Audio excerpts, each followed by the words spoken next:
Welcome to the Outer Realm with Michelle DeRoche and Amelia Pisano.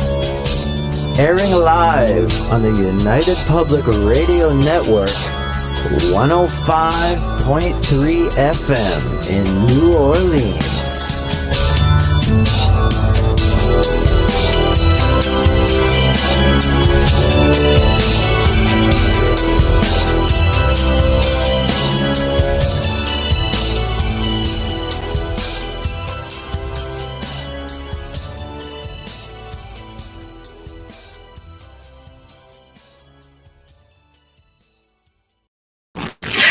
Good evening, everyone. Welcome to the Thursday night segment of the Outer Realm. We're broadcasting live on United Public Radio Network, UFO Paranormal Radio Network, 105.3 and 107.7 FM from New Orleans. We are fully sponsored by the amazing people over at Folgers Coffee, who have been on this journey with us since the very beginning. So thank you, Folgers. We couldn't do it without you, nor would we want to. Also, truly grateful for Dr. Snicker Surgeon, a.k.a. Justin Snicker, for the intro that we just heard. So he graciously contributed his voice, his time, and his music, and we love it. So he's an award-winning composer of Halloween, horror, sci-fi, and dark wave electronic music, which can be found on all of your favorite music streaming platforms. Also, big thank you to Steve McGinnis, the artist behind the banners and logos here at the show. Check him out on Facebook and Instagram. Also, specializes in noir genre. Oh, really? God, guys, I have really bad sound, huh? I don't know what's going on with all of this tonight. Let me just have a little... Does that sound a little bit better? No. It's from me. Can you hear it? I can't hear anything. I have nothing but static, and I can't even hear what you're saying. Like, I can't even listen.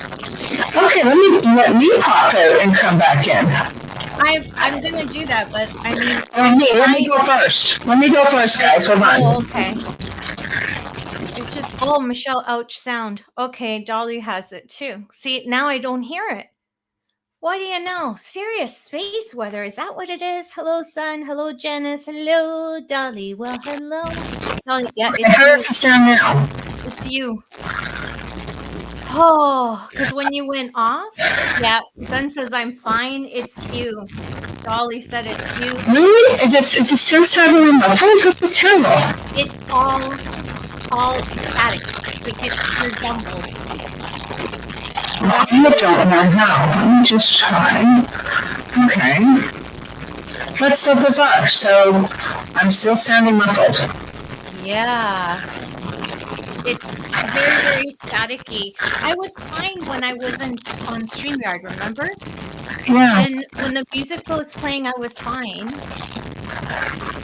I restarted and I went out and I changed everything. Yeah, static and monster sounds.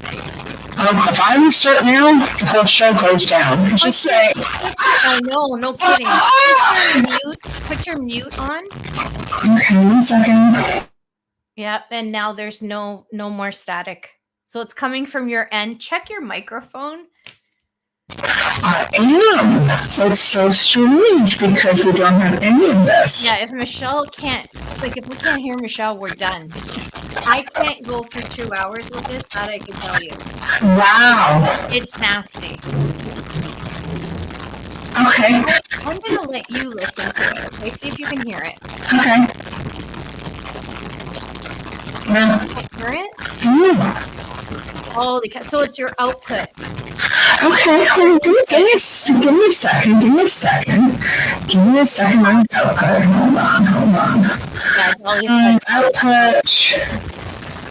Huh. Oh, it hurts. Yeah, I can't figure it out. I can't figure out why it would be. Is that a little better? It's really bizarre because when you played the intro, there was no noise at all. It's just coming from your end. You have a different mic? Is your ear thing in? Yeah. It's all in like really well. I don't understand why it's acting up. You sound synthesized.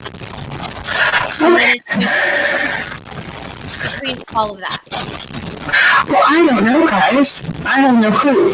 So all I can do is that you keep going. Oh, But I don't have any choice. What do you want me to do? yeah, I'm not doing this without you. Wow, that is. I wonder if you just switch microphones. See what happens.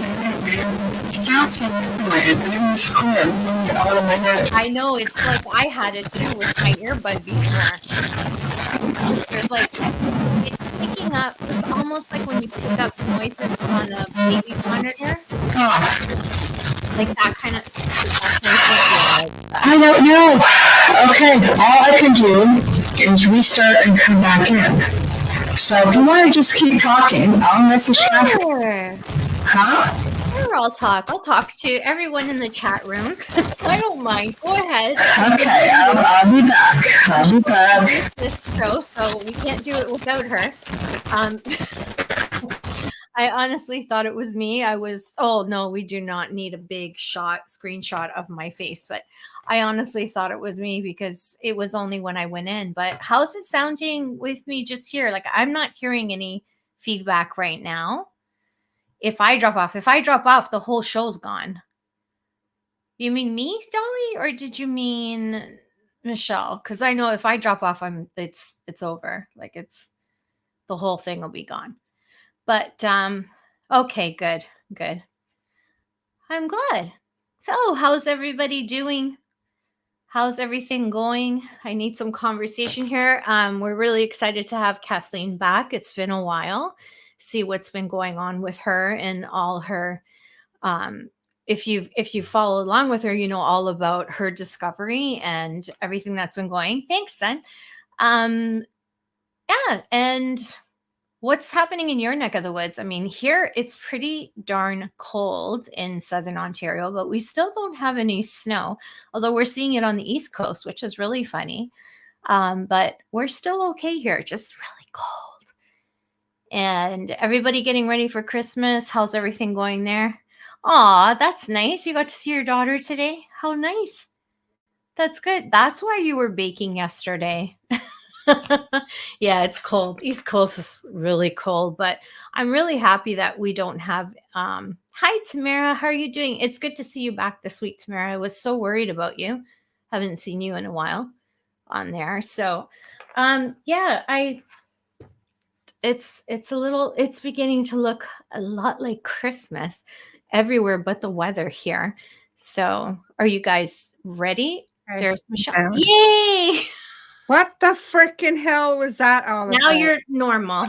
We're just talking about Christmas. But, oh my gosh. Okay. Yeah, one picture of my face is not a good idea. Oh my gosh. Yeah. All right. I'm that's just so hold much on better. here because I have to get a lot of things back up and running. Oh, I hope you feel better. Hang tight. He has been under the weather. Okay, 1 second. Yeah. So no, that's really good. Gotta Hello, get Guardian. this book back up here. And there we go. There we go. All right. I'm going to bring... okay. Well, I guess I'm going to go back. Can you hear me okay, right? Yeah, perfectly. Okay. Did you change your microphone? No, I did a restart. Don't ask me why. I have no clue. That's what Dolly said. I don't know. You know what? I thought it was me because I had two studios. It double clicked, so I had two going. So then I got offline and I restarted, and I'm like, what the heck? Then I was giving you the thumbs up during the beginning, the intro, and then as soon as your mic went on, I'm like, holy crap. Yeah, I don't know because I don't hear it. I have noise cancellation. I hear none of it. So what I'm going to do is introduce, you know who our guest is because now it's me for sure. Tonight we are welcoming back Dr. Kathleen Anne Ball. She's been on the show a few times. She's going to be discussing and touching on her book, which is newly released, called A Grail Quest: Discovery of a Knights Templar Cave in Brazil. Mm-hmm. Now, she's discussed this before. There's a documentary out on Gaia. I think she's looking at doing a sequel, but she's had a lot of research and stuff in between which is why she's going to be joining us to sort of catch us up, I guess you could say. So as long as we can make it through all of this, I think we'll be okay. I think everything is still intact. Sounds really Not good. just me, but I had a whole pile of pictures up. So I know. It I happens. know. But okay, I don't sometimes. know what happened. I don't know, Dolly. Are we getting any CMEs? It's like, Yeah. because this is I crazy. hope they mentioned an earthquake in Mexico. I hope everybody's okay. I haven't watched the news, so I'm not aware of what's going on. Oh, I know. So Holy God. I'm no ha ha. Very funny. No longer Monster Mash. Thank you. It was, I've never heard, when the last time I heard something like that, when we were working on with the box. Great. Yeah. And that was just like, wait a minute. Growlies? Is that what you're saying? No, This is crazy. I have no idea. I'm showing strong internet. I'm showing everything is going. I'm plugged right in. I don't have wireless anything. I don't know what it was. It could be just a cross connection or something with StreamYard when Storms. Yeah, but everything's working when she wasn't on the board. So I don't know. So now we're waiting for Kathleen. I'm not far from Michelle, so it should be affecting me too. Okay. And it's not. Link sent. I'm wondering if she's having problems. Hopefully not.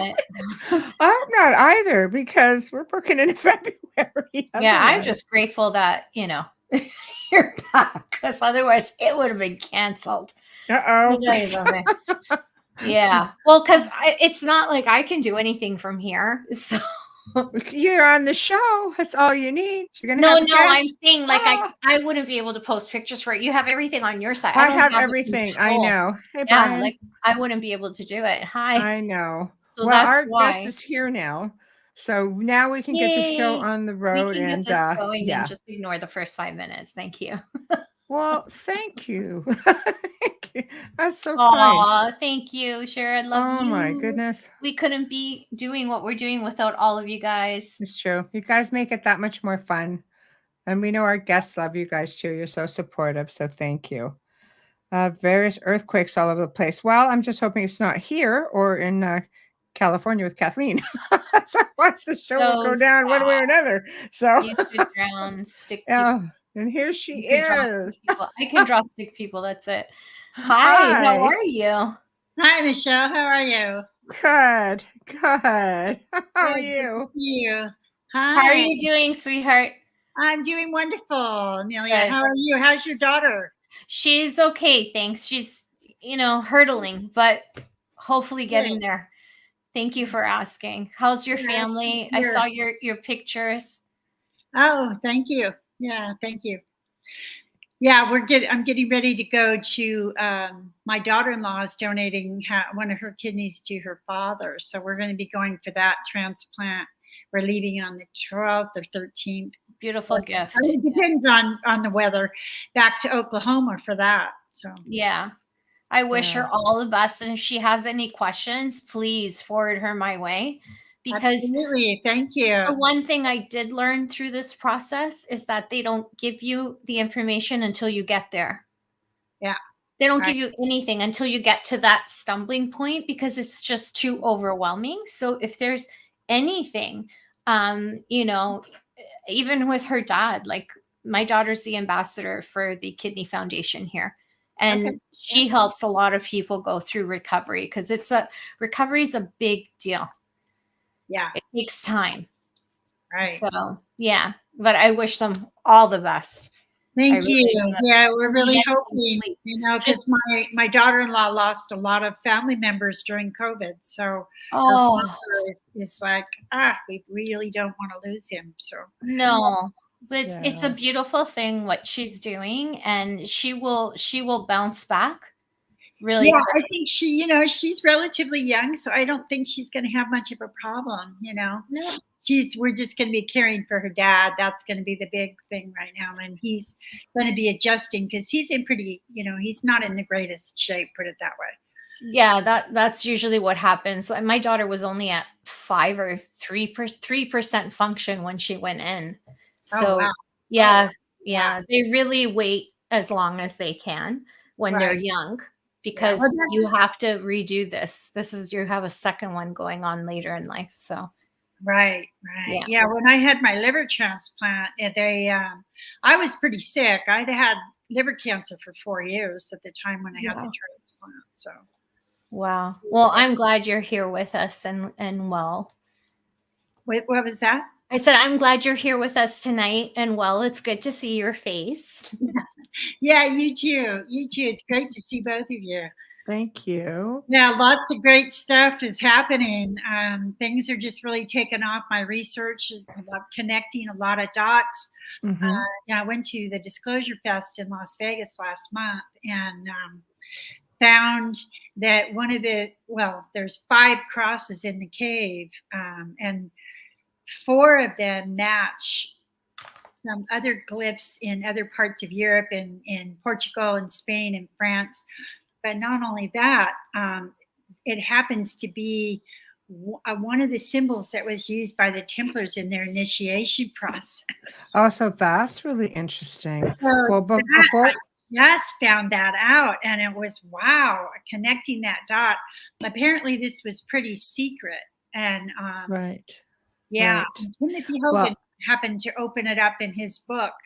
And I want to get right into that, but I want for everybody who hasn't tuned in, because I've explained you've been on before, but what I'd like to do is just a real general recap so people who are just tuning in for the first time okay, can catch up, and then you go have to go back and watch the archives for Mhm. all of the real detailed stuff. So why don't you just bring everyone in with your discovery, and then we'll continue on with all of the new stuff if you don't mind. okay, all right. Excellent.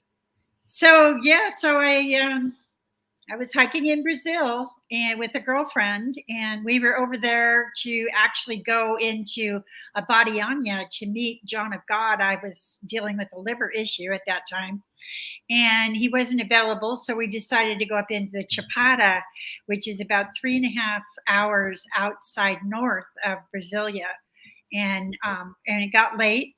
And we went through a couple clutches on the car, and so everything is, it's no automatic. There's very few automatic cars over there because of the gas prices, obviously. But anyway, so all those things, if those things hadn't happened exactly the way they did, we would not have ended up in Alto Paraíso at all. We would have ended up in Cabo Conches, which is where we had our reservation for our posada.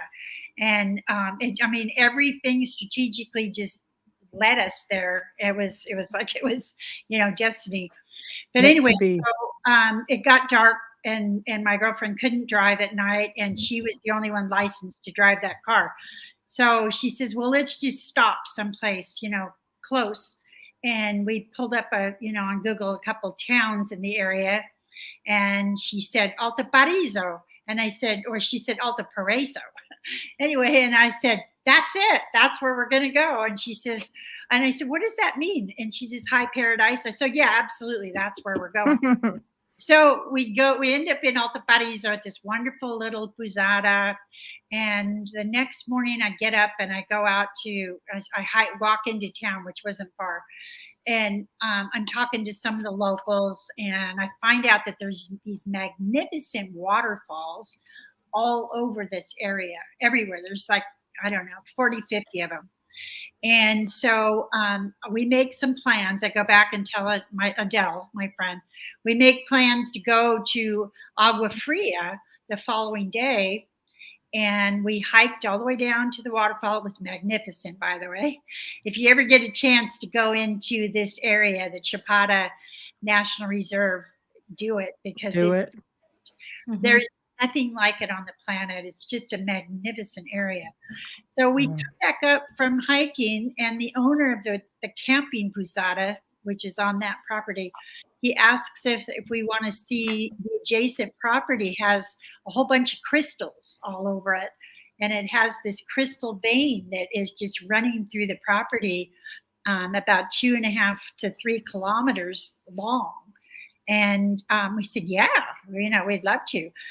So he gets a hold of the caretaker next door and hooks us up with the guide over there. And we drive over there and we meet him.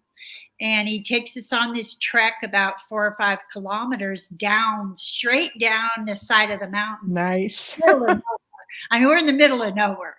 We're in the middle of 800 hectares of land, which is equivalent to about 2,400 acres, right? That's crazy. Anyway, we get down about 4.5, 5 kilometers, and there's this crystal vein, and it's about 1 meter in height and about 1 meter in width. And it's just solid crystal. It just goes all along through this, wow, this property. And all around it are probably hundreds of thousands of quartz crystals, different sizes from huge to smaller, grouping clustered crystals. And there's just thousands of them laying everywhere. So he says, you can pick up some and take them with you if you want. And so we do, of course. And then it's hot. It's really hot that day. So he says, well, there's this little cave down about another kilometer or 2 down the hill. You want to go over there and have some snacks and drink some water and just sort of, refresh before we go hiking straight back up this mountain. And Of course, we agreed to do that. And we get up to this cave opening, which you can't even see it. You can't even tell it's there. It just looks like this mound. It's all really you see is it looks like rock outcropping. That's all it looks like. Anyway, we get to what turned out to be the mouth of the cave, and he reaches up the bushes. He lifts the bushes up. And I literally, my mouth just dropped. And I said, oh my God, what is a Knights Templar cross doing on this cave right smack in the middle of nowhere in all the buddies of Brazil? And he starts rattling off a bunch of stuff. And of course, it's in broken Portuguese and I don't understand a word of it. I had to have it all translated when I got home. But basically, he said that it had been there for hundreds of years and that the old women still use that to go in and pray and meditate and do magic. And I was like, okay, but how do the Templars connect to this? And he didn't really understand. So that started it off. That was 2015. We couldn't get into the cave that was filled with bats and spiders. I just shined a light. I walked in a little ways and I shined a light and I could see that there was graffiti and it looked like there were some crosses in there, and I couldn't really tell, but it looked very similar to the walls in Dome, France, when I had been in the dungeon where they had held the Templars from 1307 to 1314 before they killed them. Mm-hmm. The tool markings were almost exact, and the crosses themselves looked very, very similar. So I'm intrigued at this point. I'm totally intrigued, and I can't wait to get back and find out some more information about this cave. And so I get home. We go to Abadianya. That was an interesting experience, but I did not have a healing. I'll get home. 9 days after I get back to the U.S., my house burns to the ground, and all my art, everything. I lost everything I owned in 3 seconds. It was wow. And 6.5 weeks later, I have to have a liver transplant. The liver cancer had finally caught up with me. I'm sure the stress of losing the house didn't help. Yeah, this was 6.5 weeks after I lost my house. Awful. Yeah. Gosh. Well, it was the universe redirecting me. I didn't see it at the time. I didn't really understand what was going on. But I had a dream the night of the fire. We went over to a cabin that we had over in El Dorado County. And that night I had a dream that I was in the middle of the fire and I was watching everything I owned being turned back into the subatomic elements. And I was handed the gift of being able to take those elements and turn it into whatever I wanted to turn it into. Mm-hmm. So, oh, that's okay. No, we love pets. We don't mind the pets. He's very friendly. That's okay. We both have dogs. So here this happened. I have this transplant right after the fire. And then because of the anti-rejection meds that they give you that are toxic, it turns out, it caused nerve damage and I lost a lot of hearing. So I wasn't able to go back to the college to teach. I was an art professor for many, many years. And I wasn't going to be able to go back. Well, A, because I was losing my hearing, and B, because I had lost all my curriculum, all my artwork. I mean, I had lost everything. So I had a year. I decided to give myself a good solid year to recover from this operation and decide what I was going to do with the rest of my life. And I knew I was going to have to recreate my career and do something. So this cave just kept eating at me, and my girlfriend's daughter's ex-husband was from this very close to the area in Valparaiso. And so he spoke the same dialect of Portuguese. That's typical cat behavior, though. That's okay. They knock everything down, right? You're sassy. Yeah. He's just handling everything. But anyway, so pay attention to me. Thank you. It's okay. So anyway, so I find out, a little bit more about the cave, that had been there for hundreds of years, and that the women were using it for to conduct magic spells and things.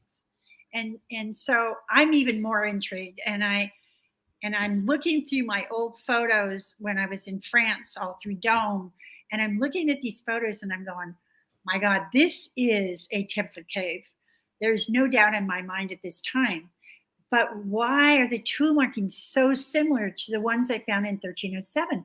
And it was like, oh my God, I think this cave is much older than, when Brazil was the history that said Brazil was discovered by Cabral, right, in 1500s. And I'm thinking, this is older. I know this is older. So I start shifting gears, and I decide, okay, so I'm going to start taking people on tours to these places that I go. I'd been traveling all over the world at this point for many years and taking students into Europe and, all over, and Egypt and India. And so I decide that I'm going to do that. So I think that the first thing I think is, well, I'm going to take people into this site. And the very first tour that I put together at that point in time, we had some political things going on, and the visas were canceled. Nobody could get a visa into Brazil. And at the time, you needed to have one. So there goes my tour. So I'm thinking, okay, so now what am I supposed to do with this historical? I mean, I need to get this out to people. So I decided to make a documentary. And so the first thing I have to do is go back into the cave, and I have to get some better footage of it, and I have to understand more about this cave. And so 2017, I go back into the area. By this time, I'm meeting people and making friends in Brazil. And 2017, there's a huge fire that breaks out. So here we are, fire again. And it burns 1,500 hectares of land all around my cave. Oh my gosh. So I'm not going to get back in, obviously. So I decided to take a side trip and go to Peru. I'd always wanted to go to Nazca, and I wanted to get out to meet with Brian Forster and get out to Paracas and see the Paracas skulls and stuff. So I ended up doing that, and I came back home and I connected with a film producer, and so I said, okay, so I'm going to go back in on 2018. I found a photographer. We filmed the rediscovery of the cave, which was a 3-day process that he just about gave up on. He was to the point where, that's it, I'm done. We'd been hiking for 3 days. He was exhausted, lumping all this equipment around, and he was done. And so I said, no, I know this cave is here. I'm going to keep looking. And so I'm the one hiking all over. And I said, okay, we have to go back to the crystal vein. If we go to the crystal vein, I know that at some point along this 3 kilometers, I'm going to recognize something, and it's going to tell me where this cave is. So that's exactly what happened. Right. I started walking up and down this crystal vein, both ways, up and down this whole thing. And I happened to look over, and I happened to see what looked to me like the cave area. And so I went running down there, and he's telling me I'm crazy and everything.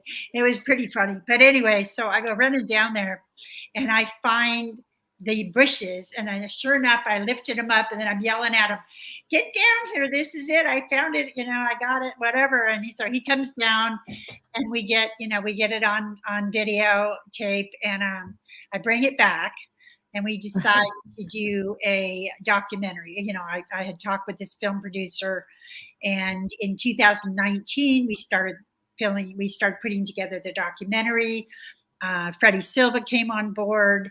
I interviewed a couple of researchers in Brazil.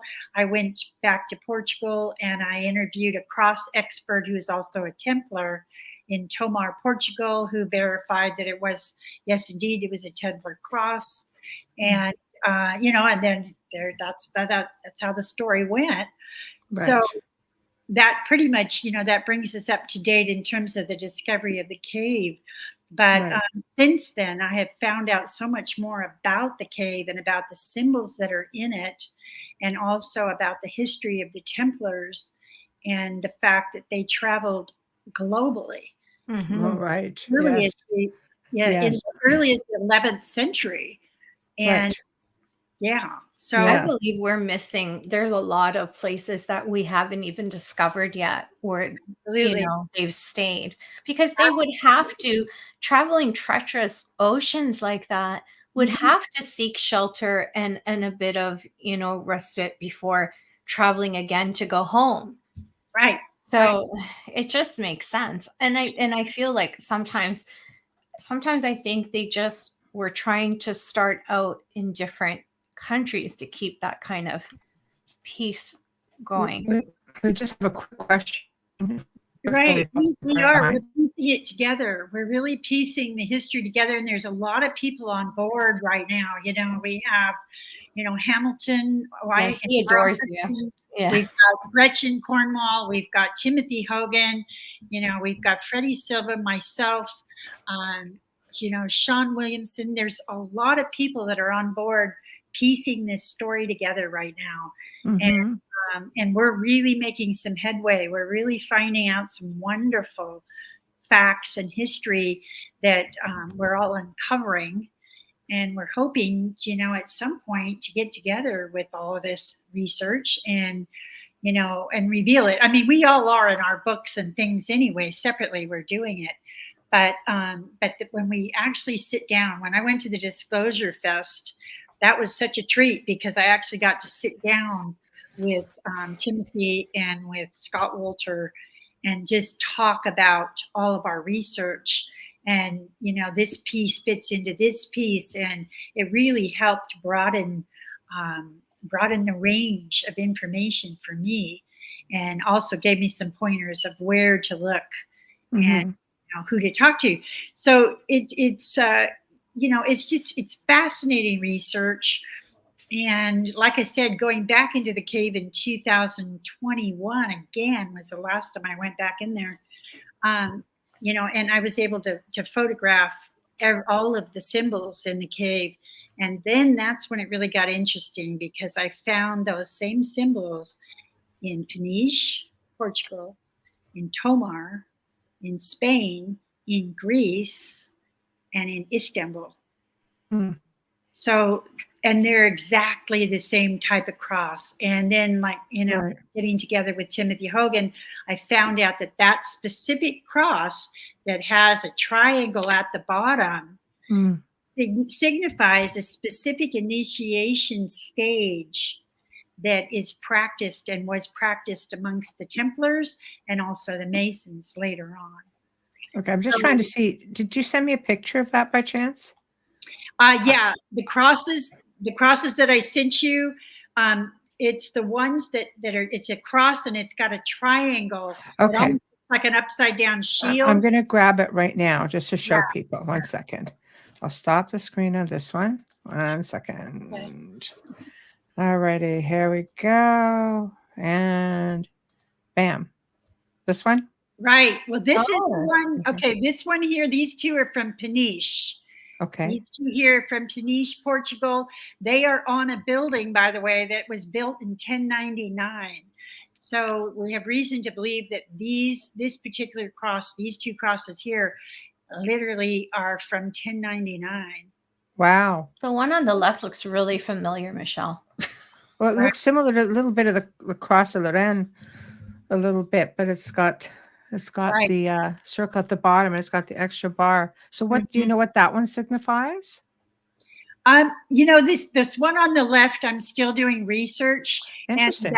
I'm going to be going back into Portugal. I had a trip scheduled for October, but as you know, we had some things happen Right. in our family that I wasn't able to Of get. course.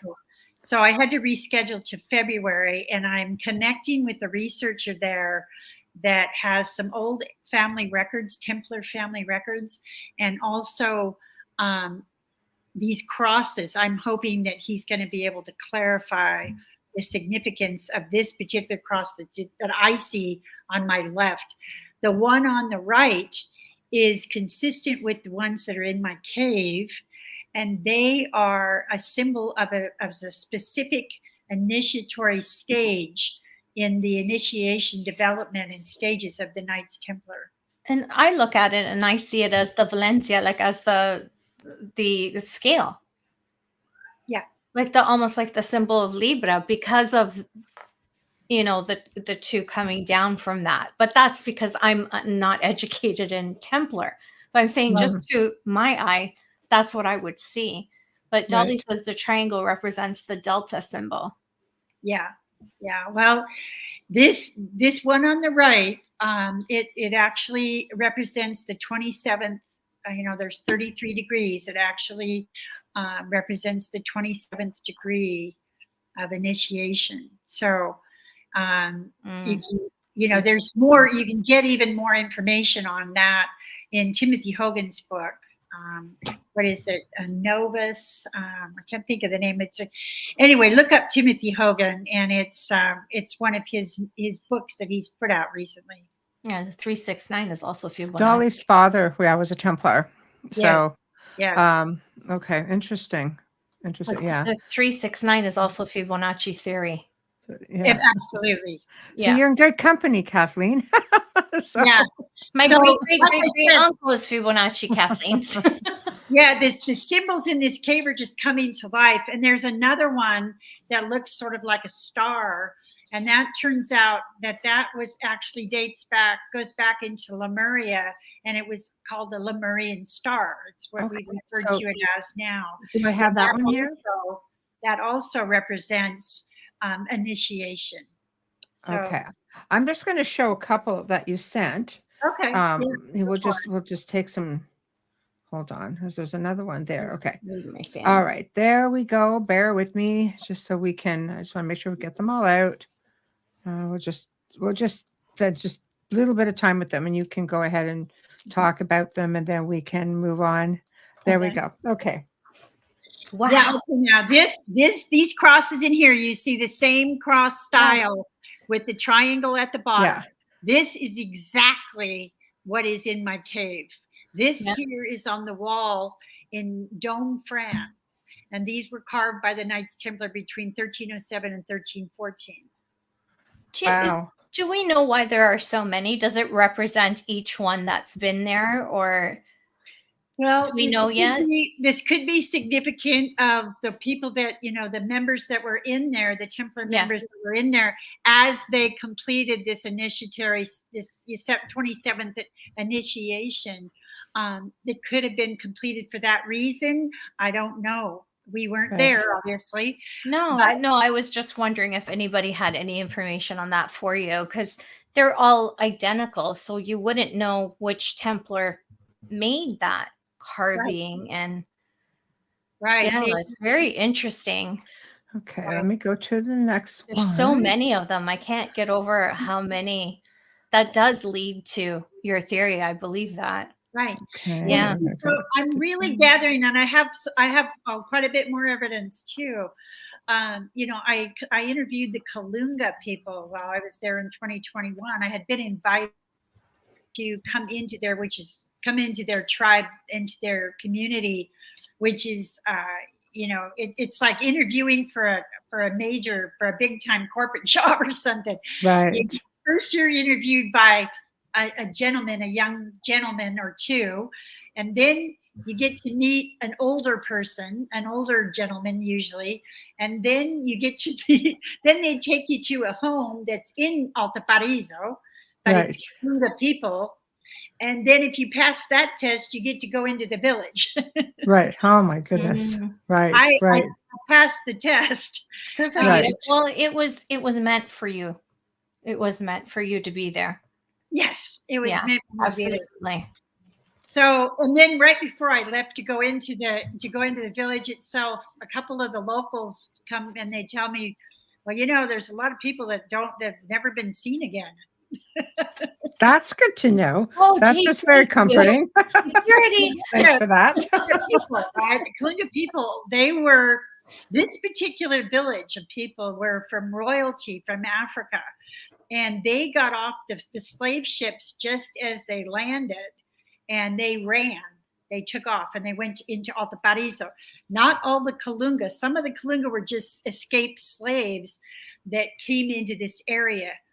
And guess where they hid when they ran in the 1500s? Your cave? My cave. Yeah. Not just that one cave, but they also told me there was other caves. There are more caves. Right.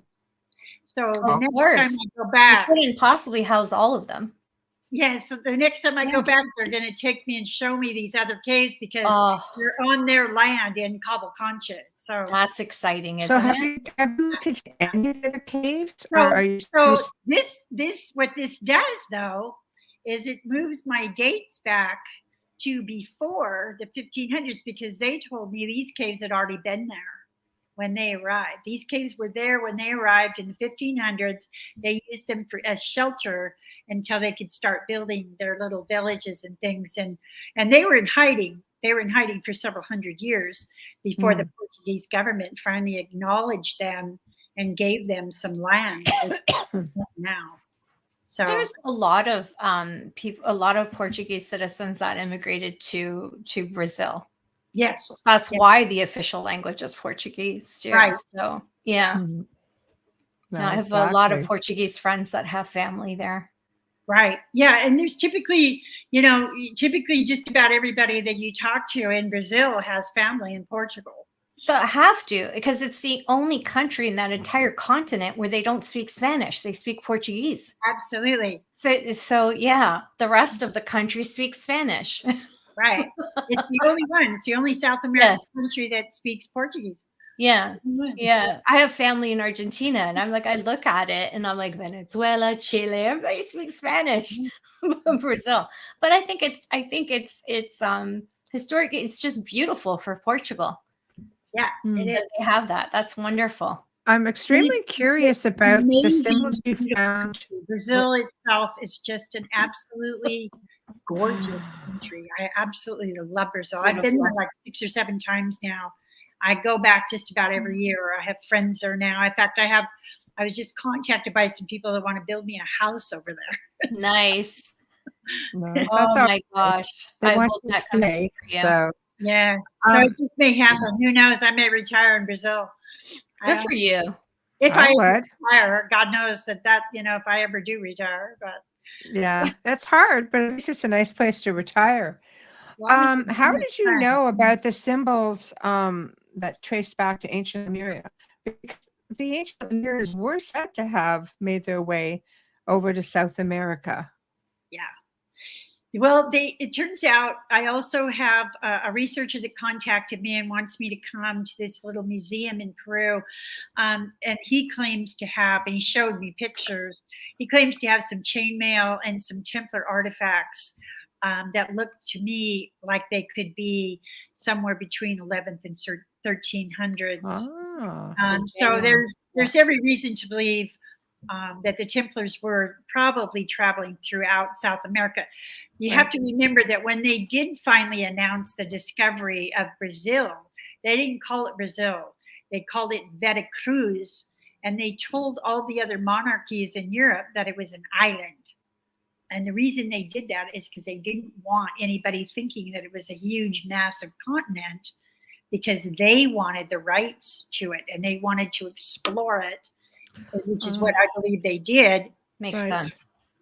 Right. Yeah. And then we get to throw, the wonderful surprise into the whole mix. And I found out on my third trip over there that my cave outside of Valparaiso is actually a gold mine. Wow. It's a gift that keeps on giving. You need to start carving. Just like right. Well, it fits into this scenario. If the Templars were going back and forth and mining gold, because what was happening in 1300s is all of the monarchies throughout Europe were broke. They had been contributing to the Crusades, trying to take back the Holy Land, and they were broke. This was the reason why King Philip the Fair went after the Templars to begin with, right? Because he owed them a bunch of money, and he also wanted what they had. So yeah, he did. He wanted the land and everything. But Portugal was not broke. Portuguese King Dinis in 1307 was not broke. He was building. He built a fort in Peniche, it was basically a nautical college or fort in Peniche that was manned by the Templars, which he later renamed the Knights of Christ in 1314, when they were officially disbanded. But he was still building. They weren't broke. King Dinis was not broke. So they had to be getting an influx of gold and silver from somewhere. And we know that there were numerous silver mines throughout Peru. And now we know that there were gold mines in Brazil. So I think this is, it makes perfect sense. I think that not only were the Templars traveling between the 11 and 1400s, back and forth from Peniche into Bahia. And I think they were originally escorted by the Amazonian tribes. Given that tip in Portugal by one of my fellow researchers, that the Amazonian tribes were the ones that actually led them from the coast into. So you figure they came across the bottom then, opposed to you figure they came across the bottom as opposed to coming in across the top, like the northern part of North America down the coast. Okay, that's interesting. Yes, that's quite the journey. Right. And according to my friend, a researcher over there, that the current Templars also took a trip that started in Central America and went all the way into the coast of Brazil to Bahia. And they traveled, that's what they think was the same route that the Templars took. But what was interesting that he told me is that they were following stones that the Templars had placed throughout that whole area, and they left mason marks on those stones. So this is amazing, so exciting to me, because I've also been invited. I was invited into the Amazonian tribal people in 2021, which was totally exciting. And so I am going to ask them to take me on that route, because I want to photograph all of those Templar stones, all those rocks and things with the mason marks. Now, what I found out recently is that, talking with some researchers at the Disclosure Fest, that those mason marks were not necessarily mason marks. They were put there to communicate. They were directional marks to basically, they were codes basically for the later Templars to follow to be able to get back into Valparaiso. Wow. it's fascinating with all the growth, in the forest, that you would have found all those marks, all those stones and those mason marks, especially in a trail. And so, I want to go on that track myself. I want to follow that path myself and see them and photograph them and try to understand what this language, what these symbols were what they signified. Mm-hmm. And they were obvious. This is what's interesting too, is they were obviously left there and carved into these stones for later Templars to follow. Mm-hmm. And so that also goes along with the prophecy that the Templars would return in 700 years, which they did, because I was there in 2019 for that reunification ceremony that they had in Tomar, Portugal, where they all came together and signed that pact in Armoral, and then they had the follow-up procession in Tomar. I filmed that whole thing. Right. So that corroborates that. And it's like, okay, so the Templars really did reunify 700 years later, and they're stronger now than they ever were. Right. It's interesting, because I think, when you think about the fact that they never disbanded at all, even after 1314. They were going like way before. They were going way before what we were led to believe, bringing 5 guys to the Holy Land. Come on. It just is not a thing. 5 guys doesn't sound right. They were already there as the Hospitallers, right? And then there was a whole Templar community in Portugal, and it's just being misled is what I'm saying. Like, it's selective. We don't need to know. It's on a need to know basis. We didn't need to know. But now that all of this is coming to light, researchers like yourself, Freddie Silva, especially, 19 years in writing. My gosh. Templar Nation. Yeah. It's just like, come on. But things make sense. So now they can't really suppress the information, because the evidence is starting to surface. Yes. Who's trying to keep it from getting out, though? Is it the Masons? Is it the Templars? Is it the church? I don't know. Who is it? Freddie found a lot when he was on the show. He really the Templars found a lot. They've always recognized, very similar to where the Masons and the Rosicrucians do. They've acknowledged all religions, and what I believe their ultimate agenda is to create a sovereign world where we are all, accepting of each other, and similar to what Portugal, the Templar nation that the Templars created in Portugal. If you go into Portugal, there's still, medieval festivals that are dedicated to all of the different nationalities, religious backgrounds, economic backgrounds of the people that created Portugal. And you see Moors, you see Sufi, you see every kind of influence, Islam, you see Druid, you see Cathar, you see all these, you see all of these, people that represent these different nationalities and groups that were all protected by the Templars in Portugal. They had created the only country in Europe where that kept the Inquisition at bay, and they protected these people that the church were calling heretics. No, I agree. Well, the Inquisition had its place. It did its damage for sure, but nothing like the rest of Europe. I honestly believe that that's what their ultimate agenda is to bring about, heaven on earth, whatever you want to call it, the second coming, whatever you want to call it.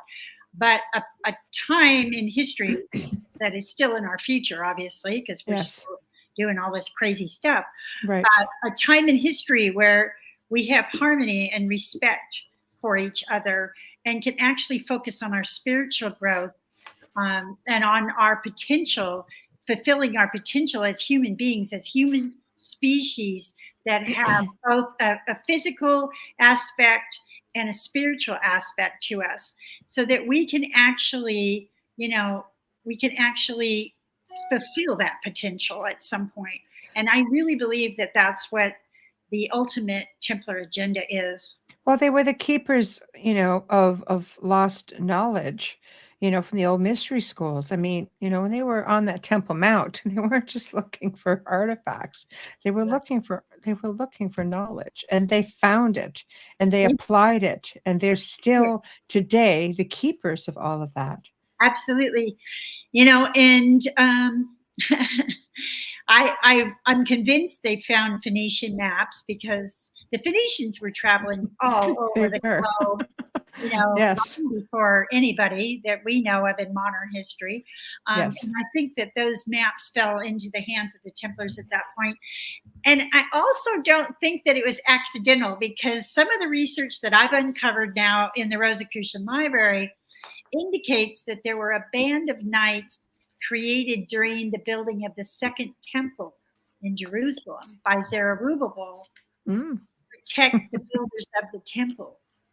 And what my research, this is why I'm so excited about going to Portugal, Right. is I think I may have connected at least one or more of the family as being descendants, the Templars that originated in 1040, 1090, by the way, I will get into that in a minute, may have actually descended from original families that were knights from this order that Zerubbabel put together in 600 BC. Mm-hmm. So I don't think that they were over in the Holy Land blindly. I think that they knew exactly what they were doing. They went Absolutely. I think that they had genealogy, and I think that they had oral traditions that were passed down to them. Yes. And I think they knew exactly what they were getting, what they were after over there. Oh, 100%. It didn't just start off with, 5 knights that went in and trying to migrate, hundreds and thousands of people across the Holy Land. 5 guys can't do that. 9 guys can't do that. 5 guys can't get across town without stopping. Well, they don't ask for directions. No. So I'm sure it was a lot more than that. No, absolutely not. Who's going to stay in some broken down stables when they could have stayed in the palace? Exactly. They were certainly invited to stay at the palace, but they requested to stay in the stables. Yes. Wow. Yes. No, exactly. There's just there's so much that's out there, and it's all starting to surface. And there's some stuff that will be kept at bay that only a select few will be made privy to. And the time may come. I hope it's in, my lifetime, where that knowledge can be freely shared. But it's one of those things. Along with great knowledge comes great responsibility. I'm having a Spider-Man moment. But I think someone said it before Spider-Man. But yes, it's just when I was there during the procession, I literally, as I was walking down from the castle, the Convento Cristo, which was a Templar stronghold back then in the medieval times, all the way up through the Knights of Christ during the time they were Knights of the Christ. While I was walking along with these Templars through this procession down into town to the St. John Church, St. John the Baptist, and then finally we ended up at the church dedicated to Mary Magdalene, by the way, and lit the cross. I was literally weeping because it touched me so deeply, because I felt like something in me was being reborn along with everyone there, was feeling the same thing. Because if I looked into the eyes of these people, and by the way, there were both male and female Templars in this procession. That's right. This was interesting. And when you look into their eyes, and you can see the same feeling that I felt, the same feeling that I was feeling, that I could see reflected in their eyes. This tremendous joy to be there at this time in history, rebirthing the Templars, but not just rebirthing a Templar, band of Templars, but a global organization again, where they were all there. They're all now working together towards a common agenda. And I mean, this was one of the most powerful events in my entire life. Of course. Yeah, I agree. I think they were doing it way back then. I mean, so many people figured that all these different nations, these different countries were warring with one another. It's like, no, they weren't warring. The Muslim Templars weren't at war with the Christian Templars. I mean, you read about the sharing of knowledge between them. I won't say you didn't have, every group's got their, their bad seeds, so to speak. But on an average, this information was all shared information. Absolutely. Absolutely. Well, the Phoenicians did the same thing. If you think about it, the Phoenicians accepted people from all different walks of life and all religious backgrounds and all the same thing.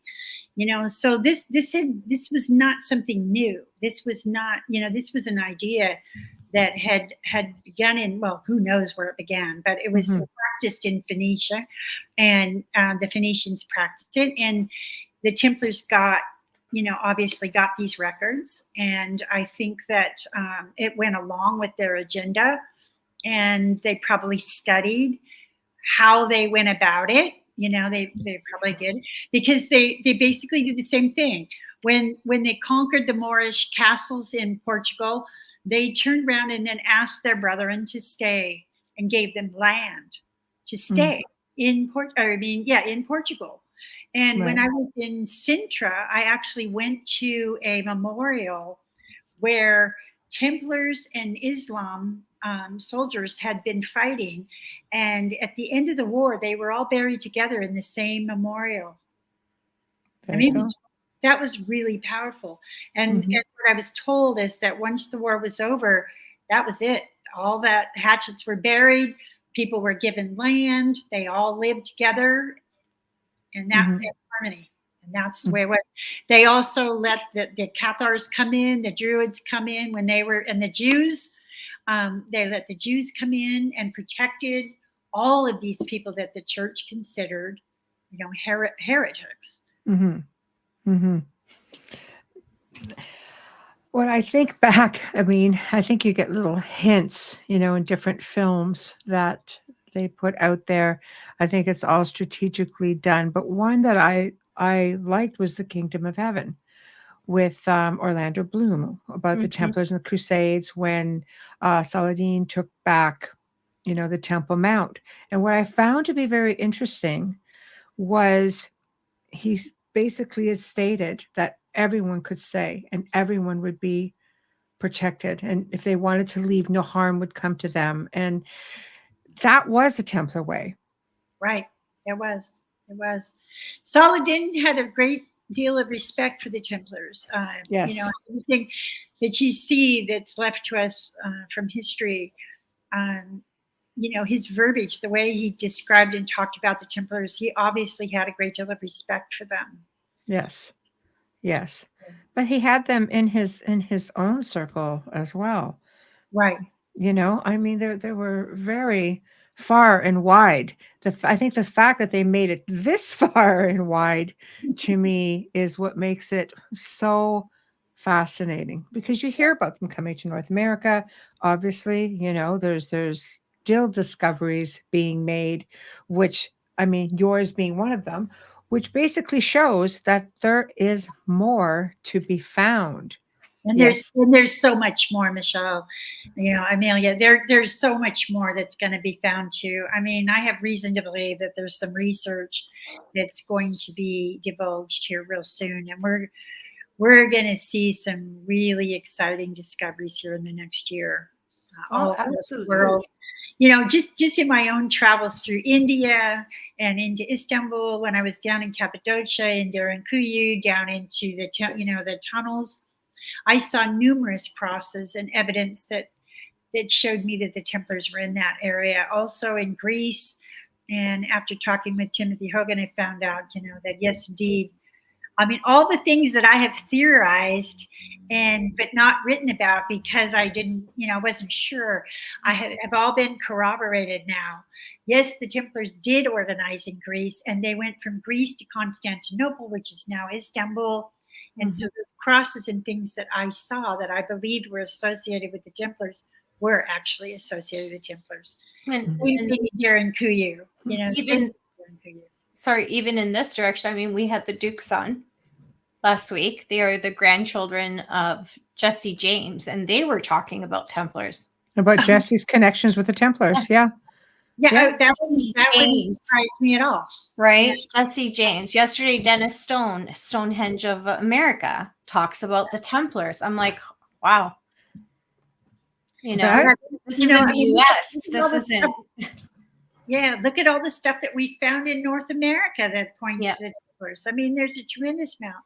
So now we have India, we've got North America, South America, we've got India, we've got Turkey, we've got Africa, of course, we have Ethiopia, we have several countries in Africa. You know, it makes sense because that's so close to Jerusalem. Where are we going to turn up next? Well, I would imagine any one of the countries in the continents of that side would have been touched by them. To see evidence of it through, Canadian St. Lawrence rivers and into the U.S. is a little bit shocking still for me. Yeah. Like, it's a little surprising for me. I want to see it myself, kind of thing, So I'm like wondering, why were they here? So, well, the next film, we're getting ready to put this next film will be out. We're producing it now, and I have the trailers out on my website, as a matter of fact. So it's going to be an exciting episode because I go inside the cave. I show all these things inside the cave in this next film, and I'm also interviewing the Kalunga on tape, so that's going to be in the film. I go into the Amazon jungle and spend 10 days with the Huni Queen people, but they weren't the ones that actually guided the Templars. It wasn't their people that guided the Templars, but they knew of tribes that did. Mm-hmm. So they were aware of these Europeans that had come in. Of course, they can't give you dates because their dates, they don't think the same way. They don't think in a linear way like we do. So we say, 1500, 1700, whatever. They don't think that way. It's really a beautiful way they do it, the way they do believe, though. But everything's all sort of happening at once. They refer to the past, but it's all part of their current traditions and ways. And it was just beautiful living with them. And I actually had an amazing experience while I was there. I had been trying to get off anti-rejection medications for 6 years by this time. And I had been weaning myself. I had been doing a lot of spiritual work around it. The anti-rejection medications were killing me. They were slowly poisoning my body. Yeah. And my kidneys were now being affected, and I was desperate. I really was serious and desperate about getting off these meds. I had tried the year before, and I was able to get off of them for about 6 months. And then I had an operation where I had my cochlear implant so that I could hear better as a result of the nerve damage that were caused by anti-rejection meds.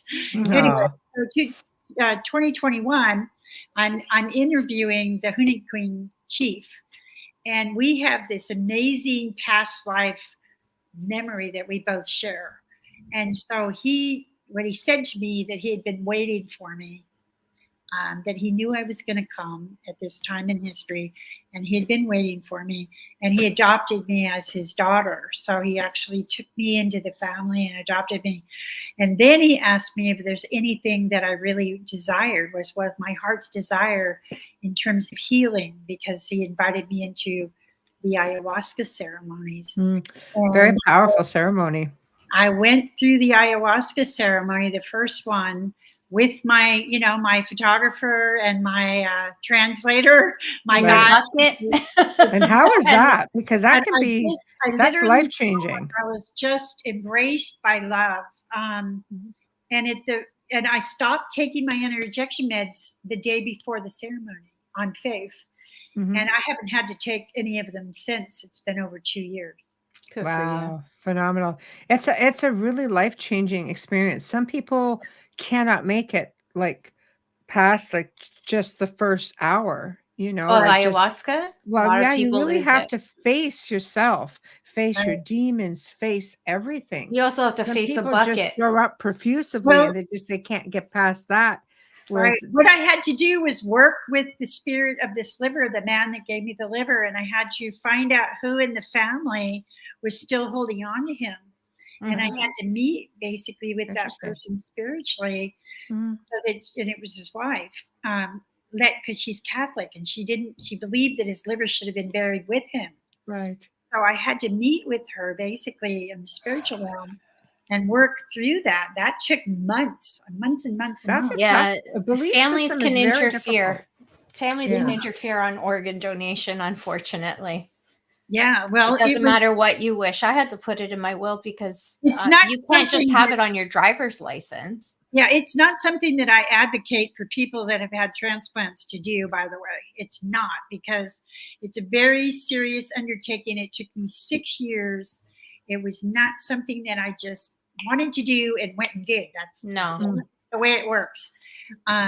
But it did happen for me, and I was able to do it. And I have been, anti-rejection med free now for over 2 years. And my doctors Congratulations. are just pleased. They're very pleased, because it was looking like if I stayed on those meds, I would have ended up having to have a kidney transplant next, and then God knows where that would have led. So for me, it was the right path.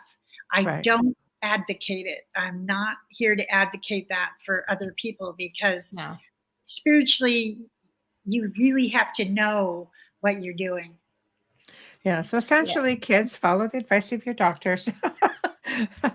As you know. Yeah, and if you keep want that to on be a there in donor, case we get it for medical misinformation. if you want to be a donor, you need to speak to your doctor and Yeah, your that's family. right. And your family. Discuss it with your family is what I'm trying to say, if that's Yeah, something you really yeah. want to do.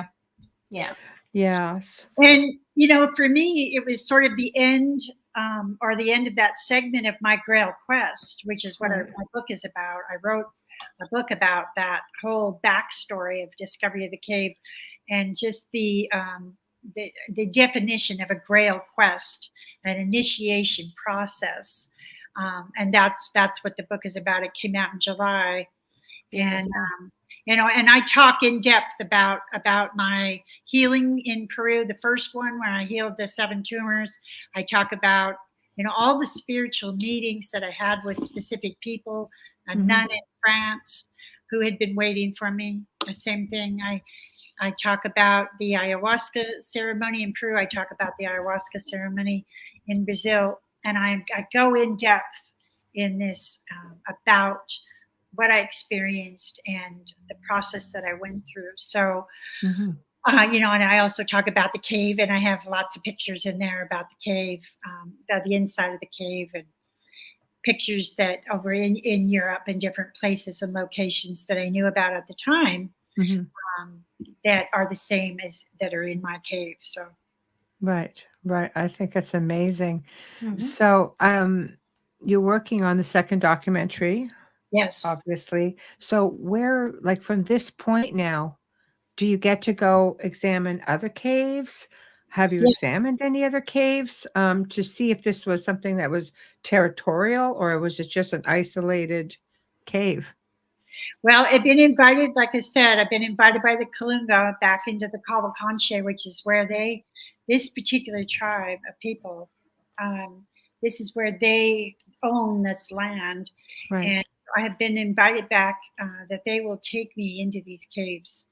And so that's hopefully going to happen this next year when I. Well, your last show, you were talking about going in there with a metal detector. Did you get to do that? Do you get to do what? Do you remember on the last show you left off with, I have a metal detector waiting for me when I get back? I had a metal detector. Yeah.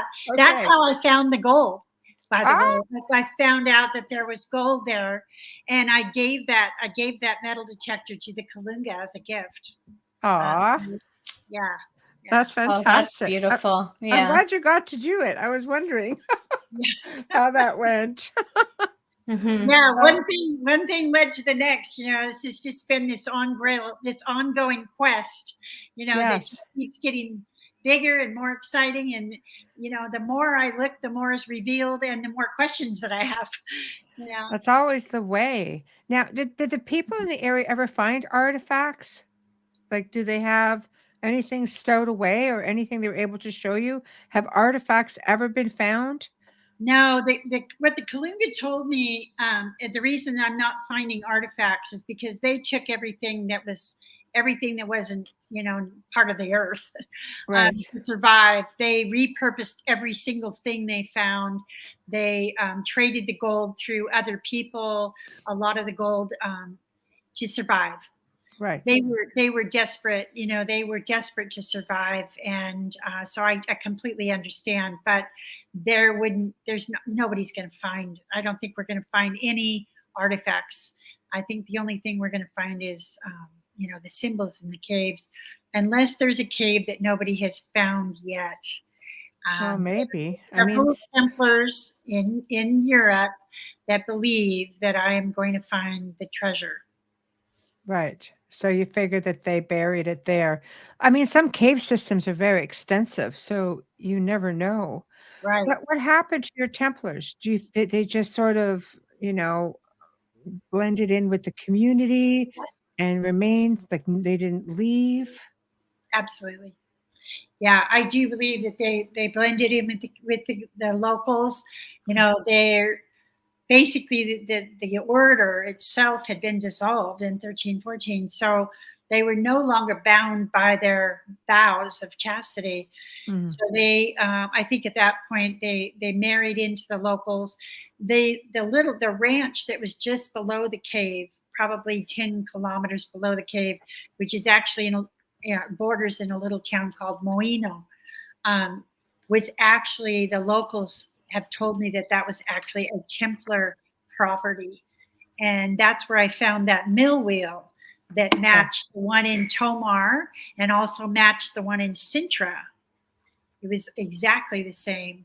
And those are both early 1300s. Wow. Europe. So this property, and the woman has a sluice box on the property. So that's crazy. Yeah. Do you think you'll find a cemetery where they'll have the symbols? No, I didn't find any symbols on her land, but then I didn't really search. I only went into the areas that she allowed me to go into. So, Wow. Maybe next time you'll be able to get into more. Okay, I have to hold that thought because we have to do a station and sponsor ID. Yes. It's that time. I know. Yes, because we haven't had enough technical difficulties tonight, the two of us. So, yeah, it's the end of the week, kids.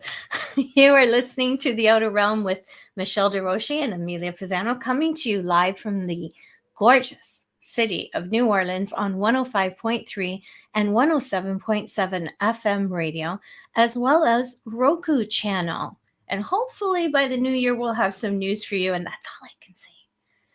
Our special guest tonight is dear friend and, of course, special guest and expert and artist and beautiful and everything magical. Dr. Kathleen Anne Ball is with us, and she's giving us more information and details about her mysterious Knights Templar cave in Brazil. And we shared some pictures, too. So I suggest if you're hitting audio, you might want to, if you're just tuning in, wait for the archive and watch it on our YouTube channel so that you can participate, because we love a good show and tell here at the Outer Realm. Just saying. If you're just tuning in and you missed it, don't worry about it. Just stream us on any stream our archives on any platform you normally use. Simply search United Public Radio Network and then look for The Outer Realm with Michelle and Amelia. And you'll find all our archives there. And you can listen to the previous shows with Kathleen as well. So don't forget to share us there either. And we're coming up on our 400th episode this month, Michelle. 400. And only because of the wonderful people at Folgers Coffee for your continued support. Thank you so much for sponsoring our show from literally day one. And that was in 2020, I believe. And we are heading to 4 years with you, and we are so grateful, and we deeply appreciate all that you do for us. Our fabulous banner and promo media is a horror illustrator. I am so tongue-tied today. That's enough. Seriously, enough. What a rough day. We want to give a big shout out to Steve McGinnis. He is a horror illustrator, a fantastic artist, and it's not just horror. So if you like his work, and who doesn't, you can contact Steve. He creates commission pieces as well, and he can be found on all social media platforms. Loving our intro, because we do, and we love the man behind the intro. Thank you to Dr. Snick, the sonic surgeon. Justin Snicker is an award-winning composer, a vocalist, and a musician, and you can also find his music on Amazon, Bandcamp, any platform that you stream on. Check him out. He's fantastic. You can find Dr. Snick on Facebook and Instagram. And as I've said before, he posts the coolest little videos with his music. They're so phenomenal. And if you are doing stories on Instagram or on social media, search Dr. Snick, and you can use his clips for your stories. They're a lot of fun, and we just love his music. Now, if you're watching us on Facebook Live or YouTube, please make sure to give us a like. Hit that subscribe button right now if you're watching us on the Outer Realm YouTube. Hit subscribe and like, please, and thank you. And don't forget to share us with your friends and family. And we're back. Yeah. So I'd like to address this one. Yeah, well, Kathleen did a documentary on her discovery of the Knights Templar cave in Brazil. So it's on Gaia. Is that correct? It's still on Yes, Gaia, it's still on Gaia till the end of the year. And Yay. and then we're going to see what we haven't decided exactly what we're going to do. We have a couple offers and some options. So I'm just not sure which way we're going to go with it. But until December 31st, it is available on Gaia TV. You can also stream it on Amazon. And and it's the Brazilian Templars Mystery. And it's, we just hit 579,100 and something views. Beautiful. Good for you. Congratulations. And there is nothing like a great historical documentary around the holidays to watch with your family. It really is. It makes for great conversation, keeps you from fighting with half of them. And it's just phenomenal. Like, who wouldn't want to sit down with their family and watch that? Mm-hmm. We watch all kinds of historical, we watch religious stories. This is something that is so important and present in our daily lives. It's happening as we're living. I think it's important for everybody to, try to watch that if you can, and, or subscribe to Gaia. I mean, they have phenomenal shows. And then you can watch Kathleen's work, because she is phenomenal. Thank you. So what's next? What's next for you with all of this? Well, I really had a chance while I was writing the book to reflect on the actual Grail aspect of my own journey throughout, from the time of my near-death experience in 1990 all the way up to the discovery of the cave and beyond, and to the healing that happened, which is also, oftentimes compared to the end of a Grail quest, because the Grail, the liquid in the chalice is supposed to heal, right? It's supposed to heal the person that's on the quest, and so that's been something that's been associated. Now, this is what I was saving for now. Yay! After having in-depth conversation with Timothy Hogan, I found out that the 5th step in the alchemical process is to take the white powder, the calcinated powder, and turn that into a red liquid. And guess what that liquid's called? The blood of Christ. Even more important, many of the chemical breakdown, the chemistry of it is very similar to ayahuasca. Wow. So this would make Huh. sense that I would have an ending to that portion of my Grail quest, a healing with ayahuasca. Wow. Right. Right. Never would I put the two together. I hadn't until I just knew that intuitively, I knew that I had been on my own Grail quest and I had been through initiations. I had been studying Kabbalah for 40 years. That's all ancient knew mystery that I school was- stuff. I Yeah. knew that I was following my own initiatory path and I was on my own quest. But when I found out that that liquid had the same properties as ayahuasca, I was just like, well, that makes total sense. Mm-hmm. Total sense. Mm-hmm. Okay. So there is that fifth process in the in alchemy. Okay. That after you calcinate and you get that white powder that's considered mana. Right. That's right. That, That's right. You know, that That's Moses gave to the people, right? While they Yes. were in the desert. That mana is very powerful also. But Yes. the next stage is actually a healing, has healing properties. And so, I mean, that just absolutely blew my mind because that's exactly what happened to me. Mm-hmm. Right. Right. And I makes you think about how many faithful would the thought of alchemy, that's like witchcraft to some people. And so this sort of a combination, you Right. know, how do you think that would go over? Well, the other thing about it is that, you know, the other thing I found out is that a Grail quest can be taken by anyone. Yes. I had Yes. no idea what I was doing. I never had any idea of what I was doing while I was doing it. All I was doing was following my inner promptings You were led. and my intuition. That's all right. I ever did. Yeah. Yes. Led and Led- called. Yeah.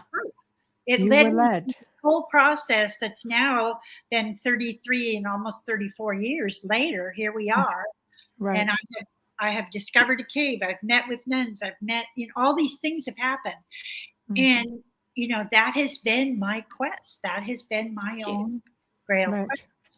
Kathleen, Well- do you oh, sorry, Michelle. No, go ahead.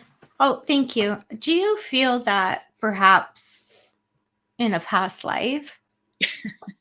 Seriously, why not? Absolutely. Right? That's what I'm wondering, if you're reliving it to bring it back to life and bring the story forward. Right. There is no other explanation for, you know, that nun. My husband was just absolutely flabbergasted. He didn't know what to think when we got to Malta, and that nun opened up the cathedral door and grabbed me and started crying and holding me and hugging me and telling me, I've been waiting for you, madame. I've been waiting for you. You know, Right. I waited, and I learned English in college so that when you came, I could speak with you. And, you know, hustled me off into her, you know, into her studio or study and drew me this map. And I went on this map, and it was a whole nother spiritual experience that happened. But my point is there has been no accidents. These are not accidents. These, it's told twice by two different Templars that this is my destiny. Absolutely. You've had some huge traumatic experiences to get you there as well, like life-changing experiences that, you know, came That's in and said, because you were supposed to way- be pushed into the direction, and they want to make sure Yes. you couldn't turn back. exactly. You were You meant to know? only go forward, and the life events made it so you couldn't turn back. Right. You could only move in one direction, and that was forward with this. Right. That's a calling. It is. You know, Yeah. and even down to the fire. You know, the fire liquidated everything I owned, basically. That's right. Travel light. Me some funds to be able to continue the quest. I know. Travel light.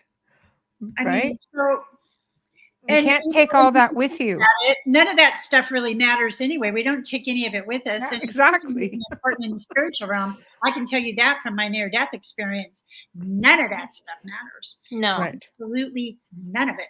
It's Right. only here for our purposes of growth.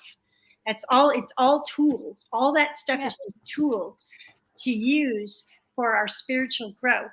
And to some fun. achieve things. And as we achieve things, if we put a goal ahead of us, we have to jump through certain challenges and certain hoops. And that's what the money is used for, is to get through those hoops and whatnot, Right. right? And all that stuff. But that's really all, is so that we can go on the physical plane, that we can have our own spiritual journey, which is going to benefit us when we get to the other side. That's right. That's right. No, I think it's exciting. I commend you for your perseverance, because you did have to go through some pretty big hoops, Oh, right? And I am really excited to hear about the next leg of all this, going down there and being able to explore the other caves, just to see if there was something, if it was even bigger than what you think it is, right. or centered to one cave. It maybe things just sort of got spread around, because they knew the Spanish were in the area. They knew people were conquesting and trying to get gold and everything else. They would have had to have been so strategic about where they put things. Oh, absolutely. I mean, I would not be surprised one bit if I found that, a portion of the treasure. Personally, I think it's been dispersed in different parts of the world. I agree. I don't think that any of it was buried. I don't think it was buried all in one place. I think that these That things would have been were silly. in various locations. Absolutely. Negligent too. Yeah. Yeah, and if I didn't discover it, I've already told the Templars that I will turn it over to them. I don't have any interest other than my, just historically documenting, and I want to photograph and I want to research whatever it is if I do discover it. But as far as the physical property, I want it to go to the Templars, because that's who it belongs to, from my opinion, the way I feel about it. Right. And since I aligned myself with their agenda, I believe that it should go to them to further that agenda, and that's the purpose for it. And with that is actually the title of my book that's going to be coming out next year too. I'm in the process now of I'm on about the 6th chapter of the Templar Agenda, which is I love Oh, it. I love that. I see another episode in the making. Great titles. I know. Great titles. Yeah. My cat is just doing. I used to I have laugh a because cat. as soon as you put the sign, the cat was nowhere to be seen until you put the banner back up. Okay. Now the cat's back. Right? I'm a 15-year-old. Now he's underneath the Templar robes. I got these robes, by the way, when I was in Tomar. They were given to me in Tomar. They're beautiful. I had a Very black and white. His name was Popeye. So they're actual Templar robes from Tomar, Portugal. Very nice. Beautiful. Very He just want to nice. meander through them, and explore and everything. So Yeah. That's okay. I love it.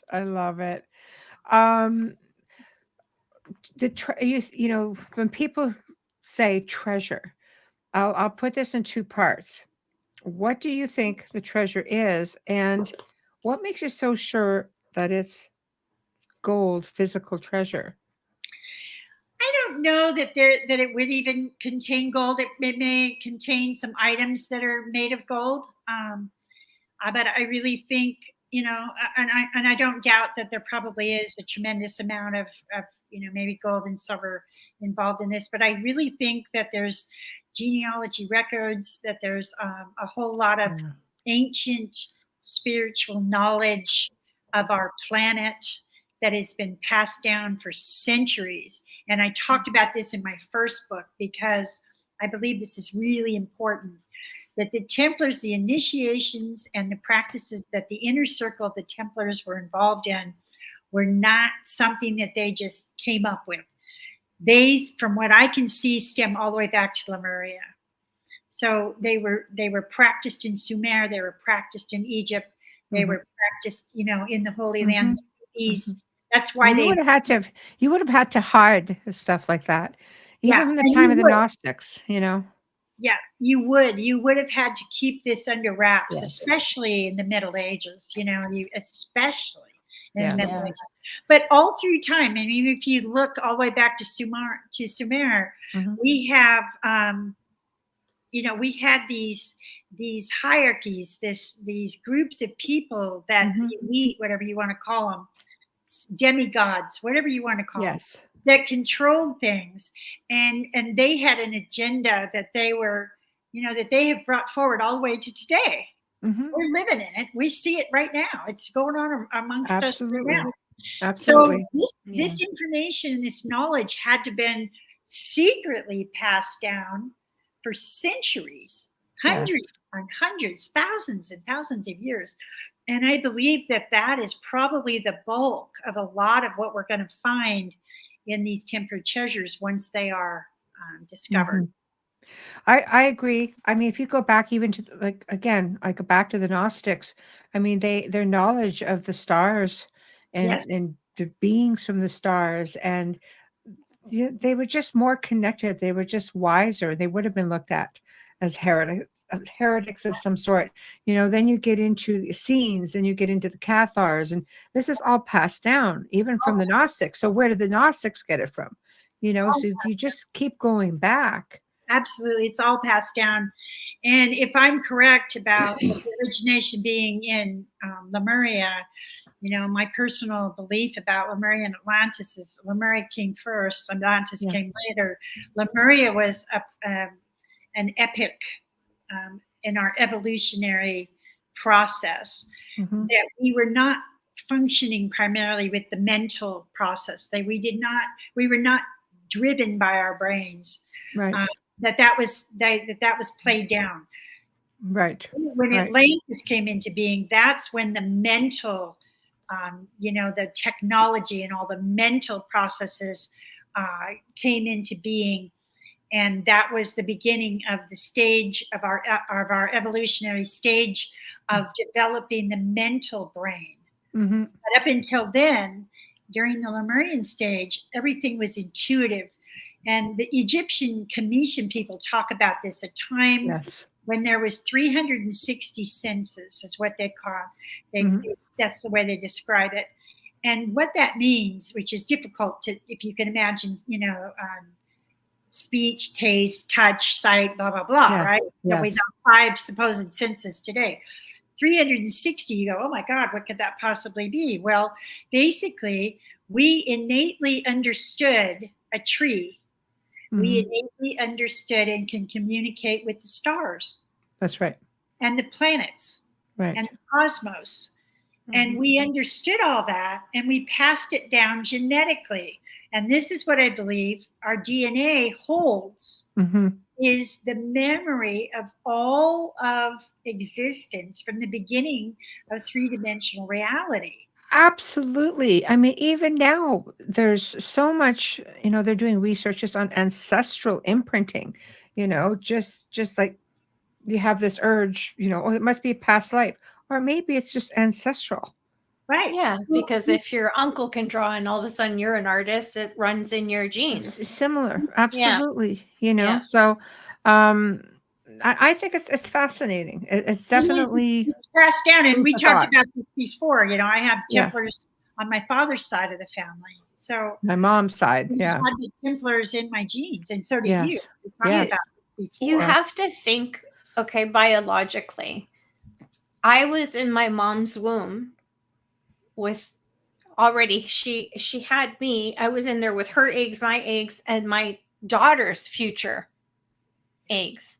It goes back, and that has to have something that carries through.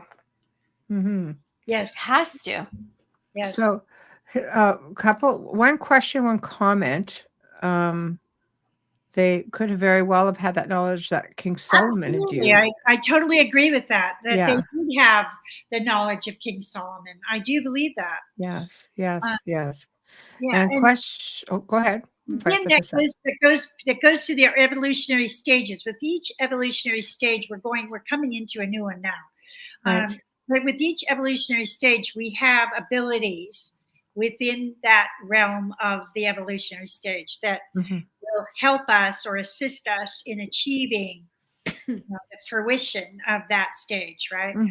So during Solomon's time, there was a lot of magic that what they called magic. He was a magician, basically. He was a magician. Right. Understood not only, the what they call the white practices, but the dark also. Of course. Understood, because he was a perfect balance of those. So he was I get that. Yes. Right. So he was able to command demons. He was able to do a lot of things. Now, see, these things, I believe we were able to do freely in Lemuria. We were able to manipulate, rocks and stones. And that's where I see, when we see in Peru, we see these huge stones that are so, well, we see it all over the world. Together. I know, you can't even get a thread through it now. They're so close together, you can't even get a piece of paper. Exactly. Right? Exactly. And I personally believe that they were softening the stone. Right. Wow. Yeah, very interesting. Absolutely. I believe that they had understanding of like I saw in my dream with the fire. Right. They had such an ability and understanding of the elements, the subatomic elements, that they were able to change them. They were able to manipulate them to achieve things that we just forgot we were able to do. I mean, we'll be able to do that again. I do believe that we will be able to do that again once we tame the mental part of our being.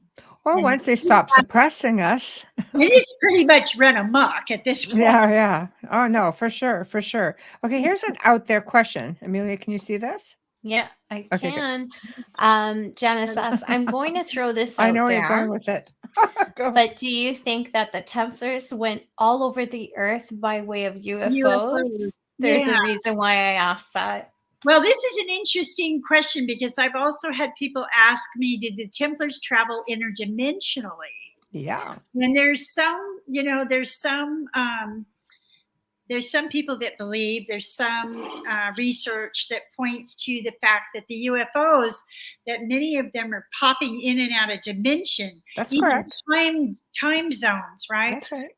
Now, if the Templars had this ability, I don't know. I'm not aware, and I haven't had any research that has proved or showed me that at all. Not I guess I think it would depend on what knowledge are they caretakers of. Yeah, I'm open to all possibilities. That's how I work. I have it all open until I start seeing facts. And when I start seeing evidence and facts, then I start piecing something together. Of course. I just recently, as a matter of fact, this is really interesting. I always believed that there were UFOs. I always believed that there were people from aliens, whatever you want to call them. And when I was a child, I used to go out in my backyard and we had this swing set back there. And I used to ask the aliens to come down and get me as long as they could bring me home by dinner so I didn't get in trouble. Right? Well, they never did. They never did. Can't miss a meal, family. So I started doubting the fact that there might even be UFOs, right? Well, last year, I was driving home from my daughter's on Highway 9 in the Santa Cruz Mountains, and I saw my first UFO. Congratulations. First that you know of. That you remember. Yeah. You may have. Yeah, you may have. Well, we're heading up to the top of the hour. So this is a part where you promote yourself. What do you have coming up? How can people find you? How can people find the book? And so on. Well, they can find me on the website at www.templarsinbrazil.com. You can also find me on YouTube, Templars, also the Grail Quest YouTube channel. You can find me on TikTok now, on Instagram, Templars in Brazil. I'm on LinkedIn, and I also have 2 Facebook pages, the Templars in Brazil, and also Kathleen Anne Ball. And another thing I wanted to bring up is my book is available on Amazon. You can also order it by contacting me through any of those venues and ask me to send you a book, and I will send you an signed author's copy, which will be a couple dollars cheaper than what they're selling it on Amazon.com. So anyone who wants a signed copy, that's the way to do it. And then the film is out, of course. The Brazilian Templar Mystery is out on Gaia TV, and the next film will be coming out next year. And my book, The Templar's Agenda, will also be coming out next year. So, Well, you That is stay in awesome. touch with us and you let us know when all this is coming to play, and you come and share all that information with us. We'd love to hear all about it. Yeah, well, when we get back from Portugal, I'll definitely get a hold of you because I know there's Please. going to be so much more. We should have Absolutely. Hamilton join us as well. He Yes. just adores you. Yeah, we'll make it a party. Well, it's been wonderful to get together with you again. I just love talking with both of you. Anyway, it's just It's so much fun having you. You're just Thank such a you. joy. show. Aw, thank you. We You're love just having such you a on. joy. We love, thank you for sharing all the information, so many great updates. And, we're just so excited for you to be able to continue on and make these incredible discoveries. And it's fantastic that you're sharing it all with the world, because it needs to be shared. That history needs to get out there. So, okay. The website. Okay. What is it, Kathleen? They want me to put it in. Templars in Brazil. Is it what's the name of the website? Templars in Brazil? The website is it's www.templarsinbrazil.com. Templars in Brazil. It's an easy one to remember. And which one? Well, they're asking. Somebody asked me to put it in chat. Yeah. So I'm putting it on all the platforms. There we go. Yeah. Everybody's got it now. Yeah. It's Yeah. on 7 different platforms. So I will be in touch with you. I will send you some links, and please keep in touch. And Absolutely. we will do this again. I wish you both a wonderful, wonderful holiday. You as well. You as well. Yes. You're in our thoughts, and you're in my prayers, and I pray everything goes really well, and for your daughter-in-law as well. Thank you so much. Yeah. And same to you. Same to you. Thank you. I keep her in my prayers as well. Thank you so much, Kathleen. Yeah, we've been staying in contact. You've been a great support. Thank you so much. You're very welcome. Hi. Thank you, Kathleen. Wonderful night. Yeah. Have a good one. Good night. Good night. Bye-bye. Well, time to sign off, guys. We've had another terrific show. That's like a double whammy this week. So thank you all for tuning in. You just make it, honestly, you guys make this so much more fun. So thank you all for tuning in. Big thank you to Folgers Coffee for sponsoring tonight's show. Big thank you to Justice Snickers, Seabrook Guinness. Huge thank you to Dr. Kathleen Anne Ball. Wow, what an incredible journey that she's on. And I hope she just finds everything she's looking for. In fact, I will wish it for her. Oh, so love her energy. Tomorrow night, we welcome back Deborah Thunderbeat. And tomorrow. She's just next week. Not tomorrow night, next Wednesday. God, I was looking at where it says Wednesday. Anyway, next Wednesday. Yes. Deborah comes I'm back. I'm not going to be here tomorrow. I know. Deborah returns, and she's going to be talking about the 22 DNA strand activation. She's fun. Yes. Boom. Open up, get ready for some really interesting stuff. This woman is amazing to start with, but this is what she's known for. Yeah. And this is something that you're not going to want to miss. Thursday night, we welcome for the very first time Nicole Magic. It's just I had to look at the name. So her write-up is she's encountered with extraordinary occurrences in her life, or the encounters, sorry. Let me just start that over. The encounters with extraordinary occurrences in her life sparked a profound desire within her to assist individuals in reshaping their connections with themselves, money, and others, ultimately enabling them to attain the level of success that they aspire to achieve. See, December, guys, lighthearted month. You know, it's all happy. So lighthearted month. We might throw in a kind of like a spooky or two because, it's the other realm. We have to do something like that. With Daryl. But with Daryl, next week, just a little bit. Yeah, it's been pretty lighthearted and fun. So that's what you get to look forward to. So I hope you all have a terrific weekend, and we will see you all next week. Thank you and good night.